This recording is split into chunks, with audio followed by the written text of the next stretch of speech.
producer of this show, designing each game just for you. Now, C is for cookie, but it's also for catch a gander at this grand prize. There it is. That's $1,000. And all you need to do to win your share is correctly answer 10 multiple choice trivia questions. All keys. We have bonus SB for you too. After Q1, you will receive 1 bonus SB for every question you get right, even if you've already been eliminated. If you have been eliminated, though, you have to stick around until the end of the game to claim your bonus SB and add them to your account. There will be a claim button for you to do that.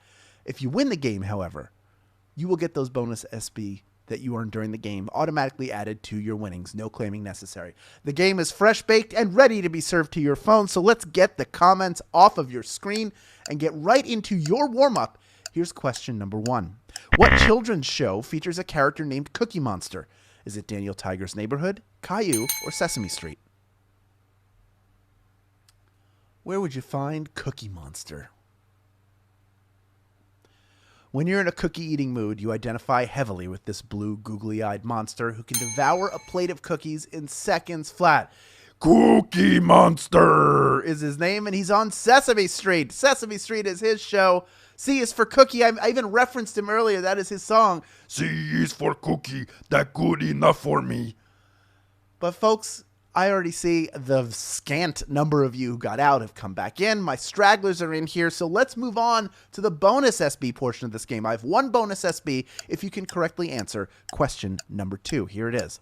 What youth organization holds an annual nationwide ready-to-eat cookie sale? Is it Future Farmers of America, Girl Scouts of America, or Montessori?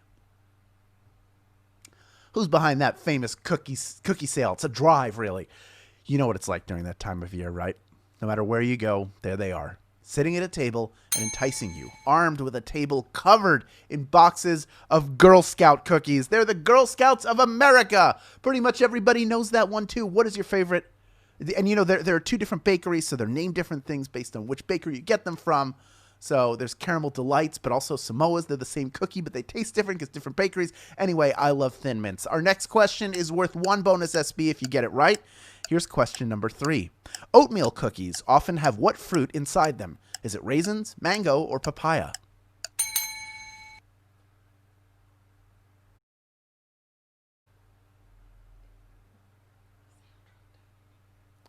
It's weird to imagine an oatmeal cookie that doesn't have these inside them, which either makes it more or less appetizing, depending on how you feel about raisins. Raisins is the answer. Pretty much everybody getting that one, too. You know, you're even more, you know, we always have those where like 99% get it right, 98.4% get it right. But on this one, you are crushing it collectively. You're all getting it right. Let's move on to question number 4, worth 1 bonus SB. You know your cookies. Let's see how you know this one. What does the EL in Keebler's EL Fudge stand for? Is it electrolyte laced, everybody loves, or enigmatically level? What does that EL stand for in EL Fudge? The Keebler elves are always hard at work in their treehouse factory, bringing you innovations in cookie and cracker technology. Like everybody loves fudge cookies. I remember when I first had these as a kid, that's what the EL stands for. 96% of you getting that one. 2% thought it was electrolyte laced, which would be interesting. A high performance cookie. I'll take it. You know, I just got in from running a marathon. What I need is my electrolyte cookie. That would taste really good. And they are enigmatically level in a way, but that's not what the EL stands for. All right, I got a bonus SB for anyone who can correctly answer question number 5. Here it is. If Fig Newtons were named after the city where they were first mass-produced, what would they be called? Fig Bostons, Fig Cambridges, or Fig Shrewsburys? Where did they first roll off the line?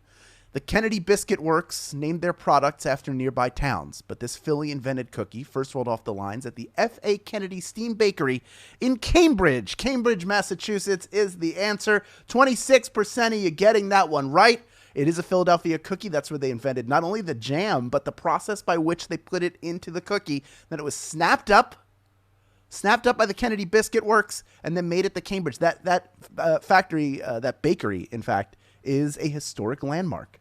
You can go see the outside of it where Fig Newtons were born, named for nearby Newton, Massachusetts, but not where they were mass-produced. All right, We had 25% of you get that one right, which means 75% of you got out, but already almost all those people back in. We have over 19,000 of you cookie enthusiasts making their way towards the grand prize. So let's move on to a bonus SB in question number 6. Here it is. What is the Pillsbury Doughboys' official name? Is it Poppin' Fresh, Jim, or Nancy? What's his name? Say his name, say his name. He's the most ticklish corporate mascot of them all. A simple poke to his tummy sends him into hysterics. We call him the Pillsbury Doughboy, but his actual name is Poppin' Fresh. Yes, 85% of you going, because you got that one right. You're feeling good about it. You're moving on to the next question, but oh my goodness, 15% of you got hung up on that thought. His name was Jim. Look, Jim's a fine name. It's a sturdy name, but he's popping fresh. Just like those canisters that we're all afraid to open. There's nothing more terrifying than when the Pillsbury canister opens. You just think it's like opening a can full of snakes every single time. Folks, let's move on to question number 7. It's worth 1 bonus SB if you get it right. Here it is. What cookie brand's offerings include a double stuff version?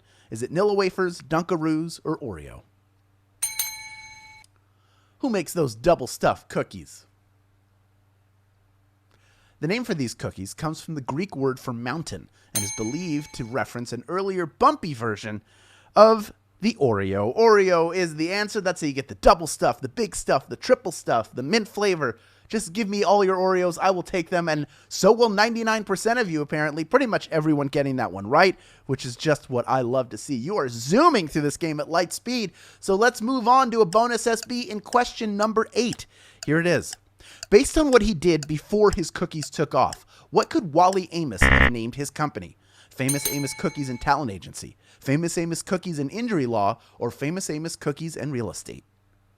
What did Wally Amos do? Now, before the world, he worked at William Morris, helping to guide the careers of acts like Paul Simon, which means Famous Amos Cookies and Talent Agency is the right answer. He was a talent agent. Only a third of you getting that one right, but still impressive. If you knew that, he had a couple other cool acts. I think he might have worked with Stevie Wonder, but then he conquered the cookie world and became super rich. 2/3 of you out on that, but already thousands of you back in. We are at 7,500. Still in grand prize contention, and that number is continuing to climb. That is what I like to see. We're only 2 questions away from the end of this game.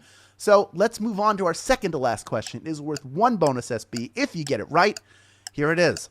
The Toll House Inn is believed to be the birthplace of which cookie? Is it Ginger Snaps, Sugar Cookie, or Chocolate Chip Cookie? What cookie was born at the Toll House Inn? Without the inn and the work of Ruth Wakefield, we wouldn't be celebrating this day today. She brought us the perfection that is the chocolate chip cookie. That is the answer. 6,643 of you have made it this far, and you are ready for our final question. Folks, this has been a delicious one. I know you probably want cookies as much as I do, unless you've been eating them the whole time, in which case, I'm so jealous of you. But if you had fun playing this game, you know what to do. Tell your friends and family about it. Post to social media with the hashtag SBLive. Be sure to include your share link and the code that comes along with it, because when people sign up using that, you get a free rejoin. And remember, you can find both of those by clicking Get More Rejoins in the main menu of this app at any time. Now, before this game ends, I've got another fun game for you to try afterwards. Become a conqueror of medieval realms with Rise of Kingdoms for your iOS or Android device. When you download the game and achieve level 18, you'll earn 5,000 SB. That's a nice amount of money for your leisure time. You have to be a US player to take advantage of this opportunity, but check it out after the game, folks. Here we are. 6,798 people vying for a piece of a $1,000 grand prize. We got over 23,000 total playing along, and all of you cookie aficionados will get 1 bonus SB if you can answer this right. It is the final question of our cookie game. Parting is such sweet sorrow. See what I did there? Question number 10. Here it is. Snickerdoodles contain which spice? Is it cinnamon, garlic, or oregano? I wish you could have seen Jennifer's reaction when I read 2 of those responses. What is in a snickerdoodle? These delicious cookies would basically just be sugar cookies if they didn't have their coating of cinnamon sugar. It's a must-have. Cinnamon is the answer. 6,720 of you knew that answer, and you are split